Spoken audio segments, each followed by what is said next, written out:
She's the magnificent, the queen. Hey y'all, okay, I'm about to get to it. I was at the Diddy trial today.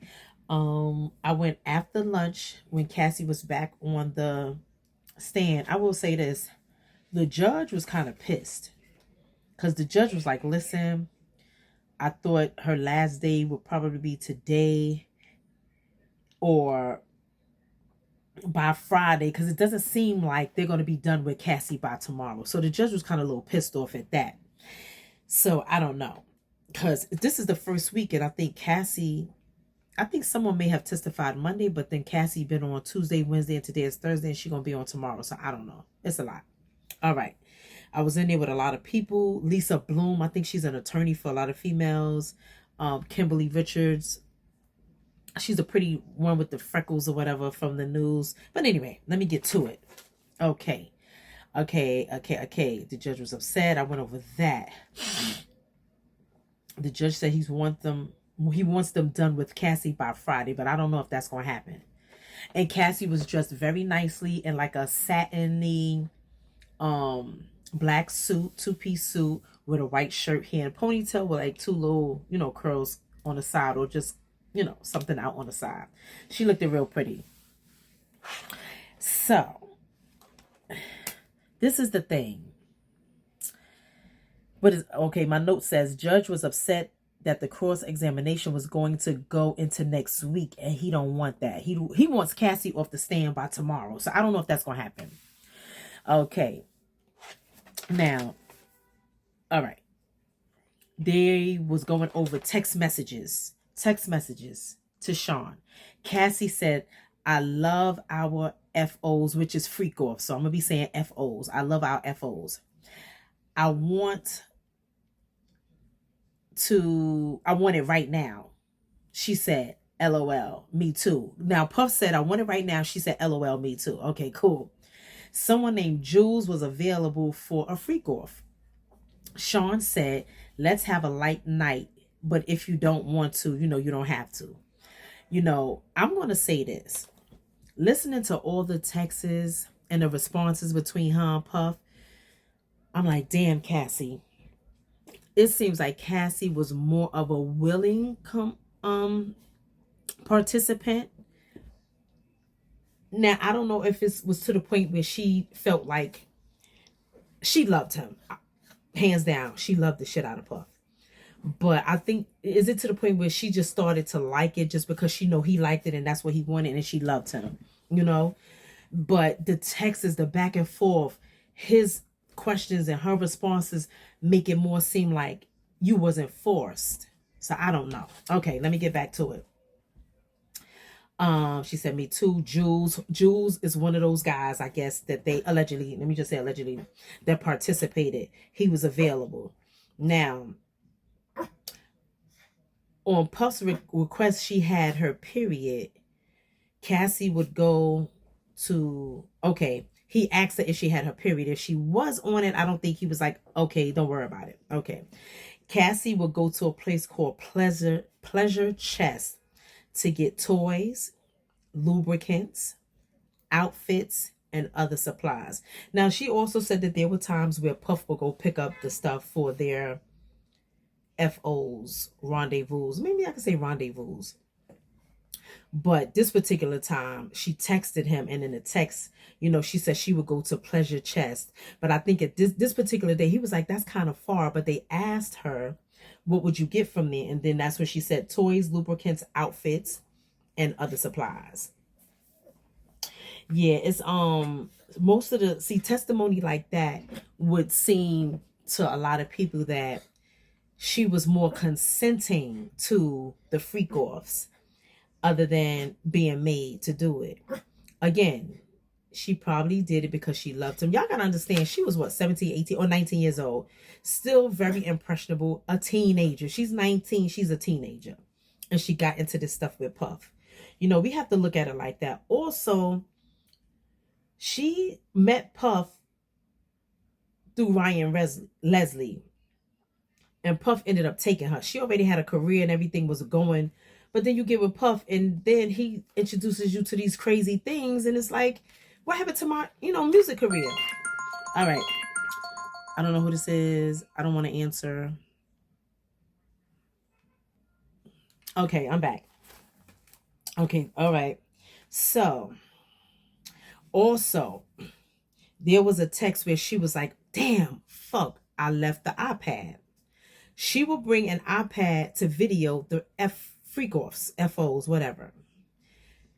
And Puff was like, damn, you forgot it. She was like, yeah, because I had hid it somewhere, I guess from whomever she lived with, or in case company came to the house, but she hid it and she forgot the iPad. And again, this iPad was used to videotape the freak offs or whatever, And then on this particular day, he was like, okay, I'll meet you there. And she said, I'm so excited, while on her way to a freak off. And it's like, Cassie, I don't know who's winning this case, but just today just made me feel like, ugh. Okay. Cassie had a game that she wanted to play where she texted Puff saying they were going to get into character. Like he could be a pilot, a doctor, a this or that, etc. And they couldn't break it until 8 a.m. the next morning. Until then, she wasn't Cassie and he wasn't Sean. So she said that she got into that game because one of her friends introduced her to that type of game. I guess that person did it with their lover or whomever. So they asked her, like, again, it's looking like Cassie is initiating these things. But we all know she learned it from Puff. Period. We're not going, yeah. All right. Until 8 a.m. Cassie admitted to doing lots of drugs back then as well. Okay. Lots of drugs back then. Cassie was asked if she was jealous of Kim Porter. And she said yes, there was some jealousy. She was upset when Puff spent holidays with Kim and the kids. Which is like, yeah. Those are his kids. And we all know Puff love his kids, I think. I think those are the only people he loved is his children, because I think he has shown that, Now, in April 2014, Cassie learned about a woman named Gina. Do y'all remember who Gina was? I gotta go back and look, but I'm just trying to get this video done so I could post it, so y'all can see it. He was upset that he was spending time. She was upset that they were spending time together. Puff lied about breaking up with Gina, but didn't, and Cassie was upset. Gina was the main one that had Cassie mad. Whoever this Gina was, we got to go back and look at Gina. Somebody do the research for me and find out who Gina was.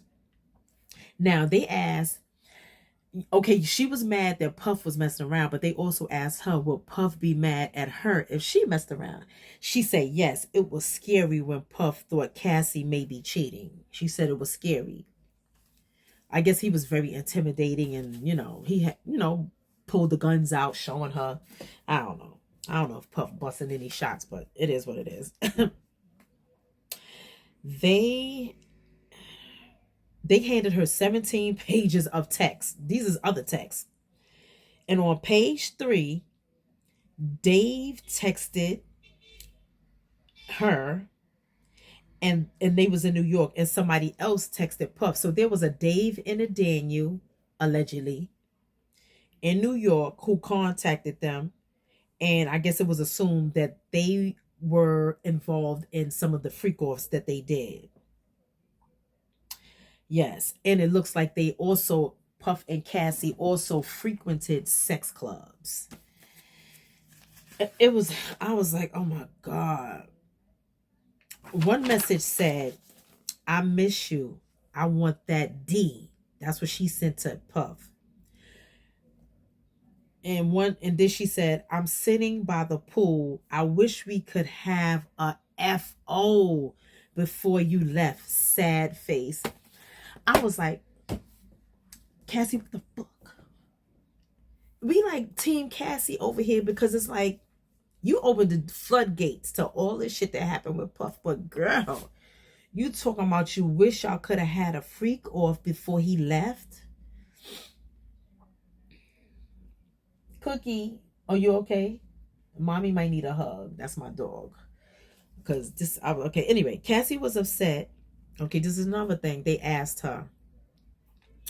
Cassie was upset that after 7 years, she wasn't integrated into Puff's family.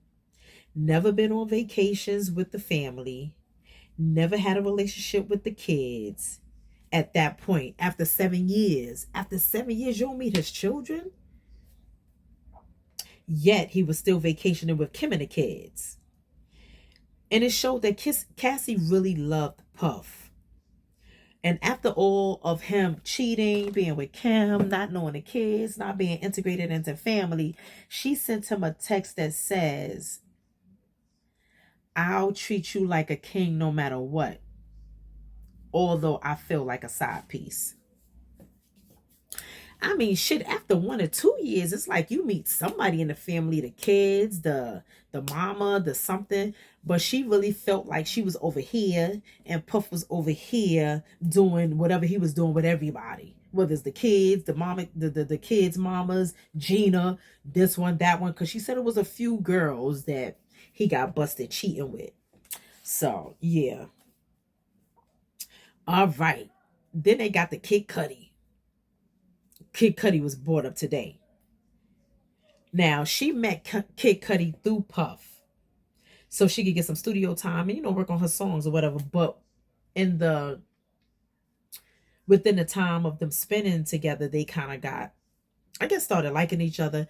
Now, she said that she started messing with Kid Cudi at a time when her and Puff had broke up. This was in 2011. And at the time she was living in New York, but she was also bi-coastal. Now get this, y'all. Get this. It's like she had a burner phone only for Kid Cudi. This phone she only used to call Kid Cudi. They was like, why did you need a burner phone? She just felt like she wanted to just have one. She had a burner phone to communicate with Kid Cudi. She got the phone specifically to talk to him. They was calling Kid Cudi, then they said Mr. Magic, whatever his name is, Mascady, or something like that. Y'all can look it up. She said she really liked Kid Cudi's company, and that's when the relationship started. Now, and that was when her and Puff had broke up. Now, this is the crazy shit. When her and Puff was broken up, she was still participating in freak-offs, which is crazy. She was still participating in freak-offs during the breakup. It's like, girl, you already broke away. Get away. This is why it's making it seem like she liked it or she was a willing participant and it wasn't nothing that he made her do. It's just not a good look. I was in court like, oh God, I don't know, girl. But then I was like, is this a sex case or what? So, I don't know. She said Puff was insanely jealous and dangerous. Puff found the burner phone during a freak off. Bitch, excuse me. Why are you taking a phone during a freak off? You should be in nothing but your costume and baby oil. That's it. And I'm not being costume and baby oil, not the Kid Cudi burner phone. He found the phone. She said Puff lunged at her, but he didn't connect. That same night, she goes home with him because she said that she felt safe because it was a lot of people at his house, like the staff and other people. But it's like, why go home with him? Just go home. Like, go to Connecticut, because that's where Kid Cudi used to, go with her to her parents' house in Connecticut. And that's where she actually broke up with Kid Cudi at too. They was messing around for a few months in 2011. And then they broke up in December of 2011. And she went back to Puff. I don't know. It was, it was a lot of the Texas. I mean, they went back to when they had Blackberries. I don't know how they dug this up. I don't even, I mean, it's pages and pages and pages and pages of text messages. It's pages where, or it's text where Cassie is initiating, asking for, let's do the freak offs.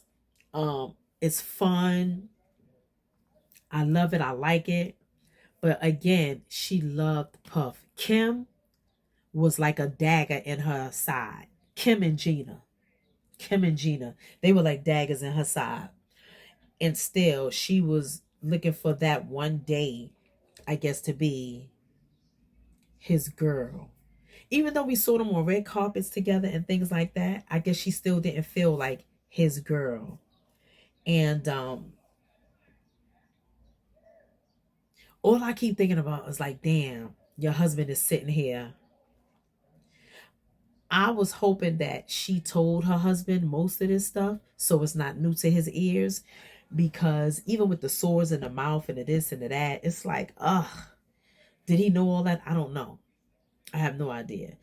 And when you say that you got so many STDs to the point where the antibiotics stop working, I don't even know. Like, that's just crazy. It's crazy. It's sad. I'm hoping that man love the ground she walks on. But this is the kicker. She asked Puff for $30 million when all this broke, right? He said no. Then when it hit the news or whatever, or she filed the papers, he called her back and offered her 20. She only got $20 million. She should have asked for 50 and let him go down to 30. But when he called her back and said, I'll give you 20, I'd have been like, no, now it's 40. She should have knew how to play that game, because he would have paid. Trust me, because he wouldn't have wanted all of this to come out, which eventually did anyway. But it's like, damn. I just feel so bad for her. I really, really do. I really, really do. It's just not a good look. You know, she got kids. She got daughters now.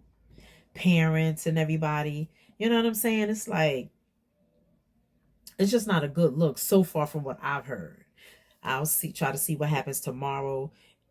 And the judge may or may not let her go on to next week, because he was like, y'all need to finish her this week. That's for cross-examination, prosecutor, everybody. He was pissed today. He was pissed. He spent first half of, when after lunch talking about that. But anyway, yeah, that's what I got from today from the Cassie and Diddy trial. And yeah, it's gonna be interesting. I'm gonna be honest with you. If he was supposed to get convicted just based on, oh, he made Kathy do this or do that and rape her, he'll get off today. He'll be going home. He'll be going home.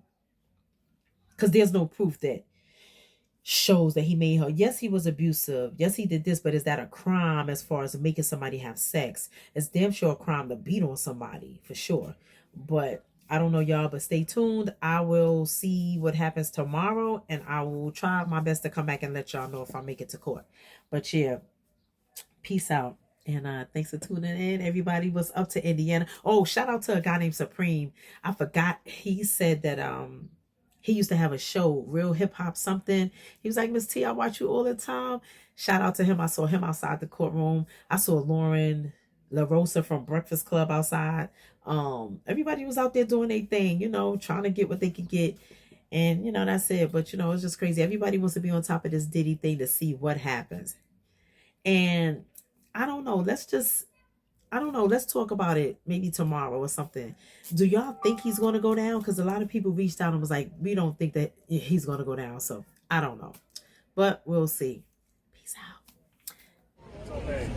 Maybe at the P. Diddy trial. Hello. Hi. Some people are coming out.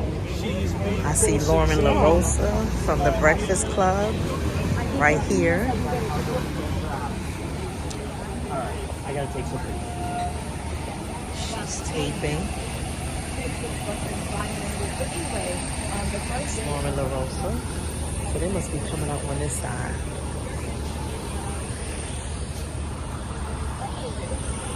It's Lauren LaRosa giving the news and giving updates.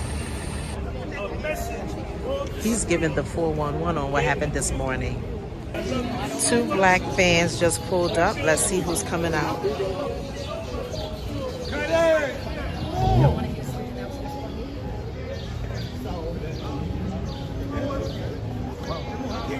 Y'all want to hear something else that's more funny?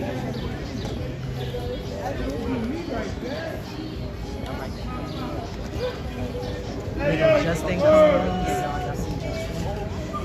Oh, they go Quincy. There is Christian Combs. Make sure y'all hit the like button, y'all. Make sure y'all hit that like button with y'all coming. So they getting in the van right there, y'all. Yes. The rest of them is coming out. Is there some attorneys, you know, maybe they're gonna other people summons them to come out. Hit that like button. Yes, thank you so much. I'm gonna do my thing. Thank you. I appreciate all y'all. Yep, There you go. His mom, Janice Combs. Janice Combs right there coming out. Is that Cassie? Yeah, they playing Cassie. They being disrespectful down here, y'all. I know the guy that was flipping out in the back, they came and they arrested him. Homeboy was like, they was like, we taking him to the hospital or we taking him to jail. They was like, we taking him to the hospital. He was like, That's the black van they got in.